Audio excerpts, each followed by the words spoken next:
Welcome to the Deep Dive Books channel, where we hope you find something valuable every day. We continue our analysis of Corey Keyes' book, Languishing. This is the second part of our interpretation. If you find yourself in a state of languishing, where nothing interests you, and you have no motivation, what should you do? An obvious solution is to engage in activities that bring you happiness, like playing a game, watching a movie, or hanging out with friends. These methods work in the short term, but anyone who has experienced languishing knows they don't solve the long-term issue. People who find joy in games are already happy.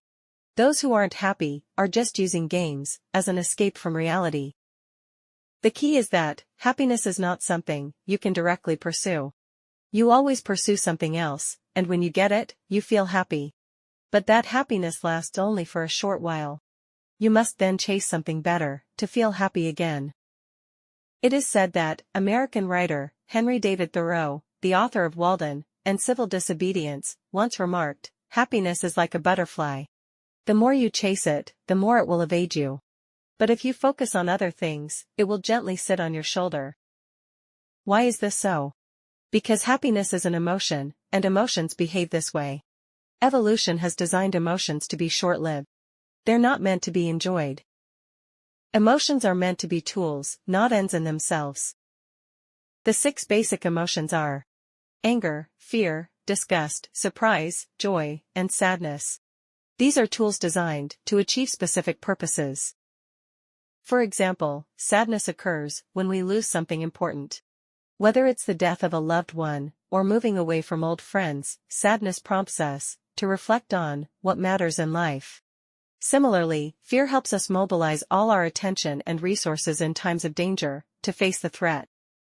In the same way, happiness is also a tool. It primarily comes from dopamine, and as we discussed in our recent review of Max Bennett's A Brief History of Intelligence, the release of dopamine is part of reinforcement learning. The emotion of happiness helps you remember how you achieved a reward, so you can do it again. That's it. Happiness itself is not the goal. Unlike direct reflexes, emotions have a certain duration, which helps sustain our behavior. But since emotions are only tools, they should fade once they've served their purpose. So emotions should be temporary, lasting minutes or at most a few days, but they should not linger for weeks. When an emotion persists for too long, it becomes a problem. Prolonged fear turns into anxiety, prolonged sadness becomes depression, and prolonged happiness can lead to mania. Forcing yourself to hold on to, or avoid a certain emotion, is missing the point. Keyes believes that Western society has long held the view that emotions should be controlled. If we are unhappy, we should chase happiness. If we are sad, we should find a way to drive away that sadness. But this approach doesn't solve the root issue.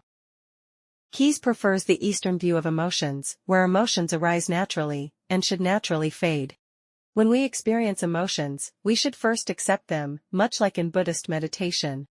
Emotions are like waves. They come when they come. Don't deny them, don't judge them, and don't seek to change them immediately. Just let them pass through you naturally. Some parents say, "I must protect my child from any negative emotions." But this is wrong. You should help your child understand that negative emotions are a part of life.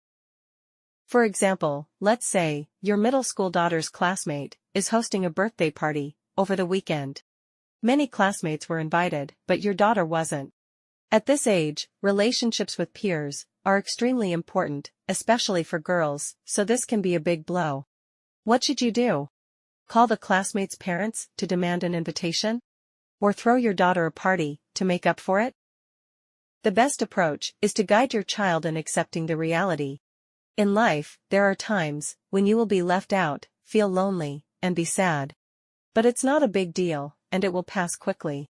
Moments of internal struggle like this are opportunities for growing wisdom.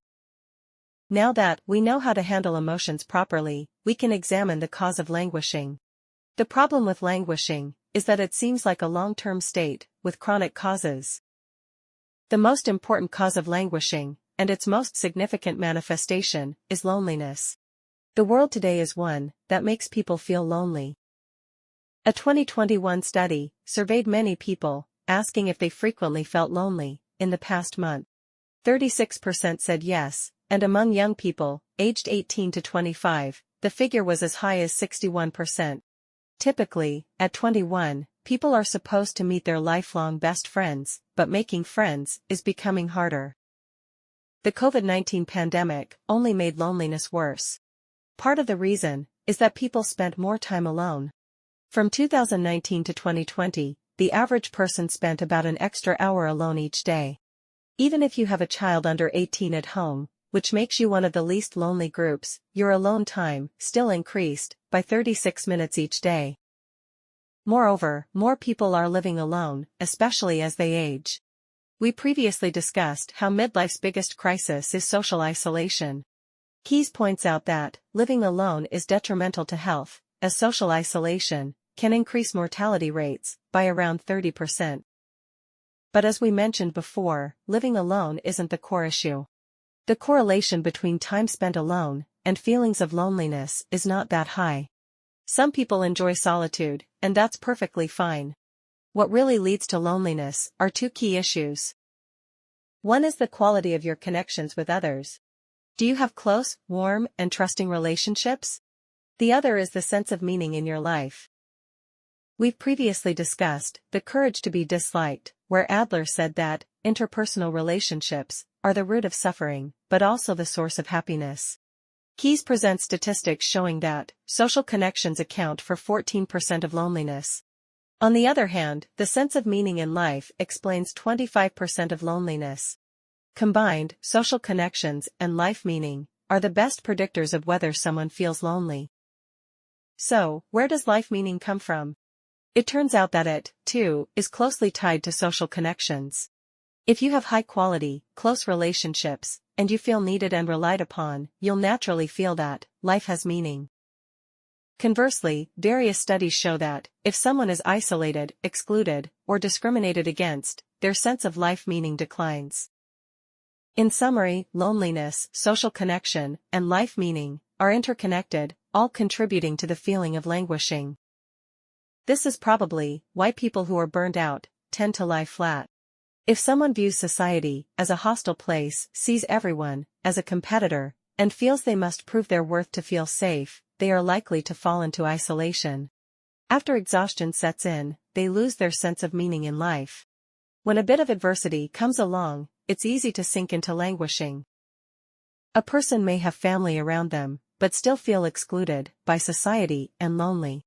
Someone who is doing well in life, but lacks a sense of purpose, or is not relied upon may question the meaning of life. And someone who faces setbacks, but doesn't feel cared for, will find it hard to avoid languishing. The issue is that these factors are chronic, so languishing doesn't fade away like other emotions. We must actively do something to eliminate it. Ancient Greek philosopher Epicurus proposed that we should actively seek out joy. For example, if a lack of security makes us unhappy, we should strive to attain security. Epicurus advocated for emotional well-being, which could be achieved by feeling good. But as we mentioned earlier, emotions should be a tool, not a goal. Aristotle, a contemporary of Epicurus, also shared this view. He believed that emotional pleasure is merely a byproduct. What you should truly pursue is not feeling good, but functioning well. To function well means to grow as an individual, to have self-awareness, to be disciplined yet free, to fulfill your potential, and to be connected with your community. Aristotle's term for functioning well is precisely what we call flourishing. The path to flourishing is through reason. Aristotle believed that everything in the world has a specific purpose, and the purpose of humans is to use reason. Our main distinction from animals is that animals act on immediate desires, while we can delay gratification. Exercising reason might not always be comfortable, but it's the only way to achieve true happiness, and happiness will naturally bring joy. Aristotle believed that, if you achieve flourishing, you'll experience two kinds of well-being: psychological and social well-being. Note that Aristotle's psychological well-being differs from Epicurus' emotional well-being. Emotional well-being is feeling happy all the time. Psychological well-being is the ability to solve problems, cope with negative emotions, and maintain a higher level of happiness.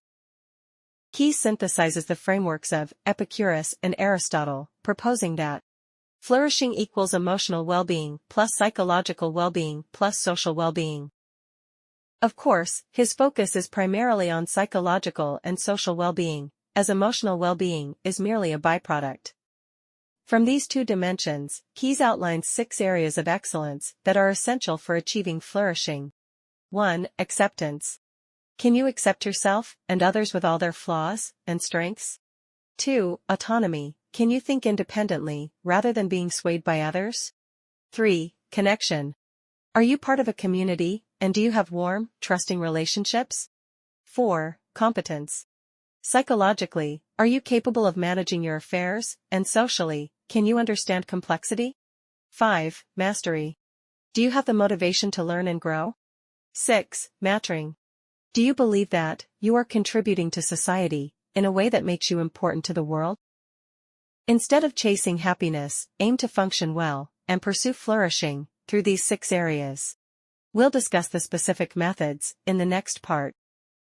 Finally, you may have noticed that we've mentioned many times on this channel that a lot of good things come as byproducts of doing the right thing. To be a person of service, first focus on giving. Always ask what you can do for others. As for the rewards, they are just byproducts. Love others actively. As a byproduct of this choice, others will feel your love and return it. Social status is a byproduct.